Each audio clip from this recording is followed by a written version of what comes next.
இன்னைக்கு ஒரு photo shoot, அதாவது ஒரு போஸ்ட் வெட்டிங் ஃபோட்டோ ஷூட்காக ஒருத்தவங்க வந்து சோனக்கன்வலையிலேருந்து எனக்கு கால் பண்ணி இந்த மாதிரி ஃபேஸ் மேக்கப்லாம் பண்ணணும், கொஞ்சம் ரெடி பண்ணி விடணும், வர முடியுமான்னு கேட்டிருந்தாங்க. அதனால் நானும் கிளம்பி போயிட்டேன். அவங்களுக்கு பண்ணதுக்கப்புறமா அவங்க ஹஸ்பண்டுக்கும் சேர்த்து பண்ணி விட்டுறீங்களா அப்படின்னு சொல்லி கேட்டாங்க. அதனால் அவங்களுக்கும் பண்ணி விட்டாச்சு. அவர் என்ன சொன்னார்னா, என்னுடைய ஹேர் ஸ்டைல் வந்து கொஞ்சம் எனக்கு வால்யூமாக வேணும், ரொம்ப ஃப்ளாட்டாக இருக்குது, ஹேர் வந்து டென்சிட்டி இல்லைன்னு சொன்னதுனால அவருடைய ஹேருக்கு நல்ல டென்சிட்டி ஏற்றி அவருக்கு ஃபேஸுக்கு செட் ஆகிற மாதிரி நம்ம வந்து ஹேர் ஸ்டைலும் பண்ணி விட்டாச்சு. இது பண்ணதுக்கப்புறமா நாங்கள் வந்து எங்கே ஃபோட்டோ ஷூட் எடுக்கிறதுக்கு வந்திருந்தோம் அப்படின்னு பார்த்தீங்கன்னா, சொனன் பக்கத்தில் ஒரு பிளேஸ் உண்டு.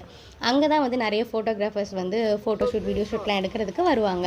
அதில் வந்துட்டு அங்கே வந்து அவங்க வந்து ஃபோட்டோ ஷூட், வீடியோ ஷூட் எல்லாம் ஸ்டார்ட் பண்ணியாச்சு.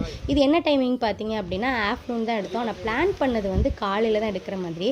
ஆனால் கிளம்புனது வந்துட்டு அவங்க எனக்கு 10 மணிக்கு மேலே தான் கால் பண்ணி 10 மணிக்கு ஷூட்டு வர முடியுமான்னு கேட்டாங்க. அப்புறம் தான் வந்து நாங்கள் லேட் ஆயிடுச்சேன்னு சொன்னோன்னே பரவாயில்ல வாங்கன்னு சொன்னதுனால அதுக்கப்புறமா அவங்கள ரெடி பண்ணி விட்டுட்டு அப்புறம் நாங்கள் வந்து ஃபோட்டோ ஷூட்காக வந்துட்டோம். இந்த பிளேஸில் வந்து மூவிஸ்லாம் வந்து எடுத்திருக்காங்க அப்படின்னு சொல்லி நான் கேள்விப்பட்டிருக்கேன். எனக்கு தெரியல, உங்களுக்கு தெரியும் அப்படின்னா எந்த மூவி எடுத்தாங்கன்னு நீங்கள் வேணால் கமெண்ட் பண்ணிக்கோங்க. அதுக்கப்புறமா இந்த ஷூட்க்கு அப்புறம் என்ன பிளான் பார்த்தீங்கன்னா, தூத்துக்குடி பீச்சில் போய் நெக்ஸ்ட் காஸ்டியூம் சேஞ்ச் பண்ணி அங்கே வந்து ஃபோட்டோ ஷூட் எடுக்கிற பிளானு. எங்களுக்கு வந்து இன்றைக்கி லஞ்சு கட்டு. நாங்கள் வந்து தூத்துக்குடி போய் கிட்டத்தட்ட ஈவினிங் 5க்கு மேலே தான் வந்துட்டு சாப்பிடவே ஆரம்பித்தோம். அதுக்கப்புறம் தூத்துக்குடி இப்போ வந்தாச்சு. ஒரு பக்கம் வந்து கப்பிள்ஸ் ஃபோட்டோ ஷூட்ஸ் அவங்க வந்து எடுத்துகிட்டு இருந்தாங்க. நான் பீச் ரொம்ப நல்லா இருக்கேன்னு பார்த்து அதை அப்படியே பார்த்து வைப் பண்ணிகிட்டு இருந்தேன். இது முடிச்சதுக்கப்புறம் நாங்கள் எங்கே வந்தோம் அப்படின்னு பார்த்தீங்கன்னா, ஒரு பார்க்கு தூத்துக்குடியில் இருக்குது. அந்த பார்க்குக்கு வந்து உள்ளே வர்றதுக்கு ஃபோட்டோ ஷூட் எடுக்கணும் அப்படின்னா வந்து நம்ம 500 சார்ஜ் பண்ணணும்னு சொல்லியிருந்தாங்க. அதையும் அவங்க வந்துட்டு பே பண்ணிவிட்டு அப்புறம் அவங்களுடைய ஃபோட்டோ ஷூட்டை வந்து ஸ்டார்ட் பண்ணிட்டாங்க.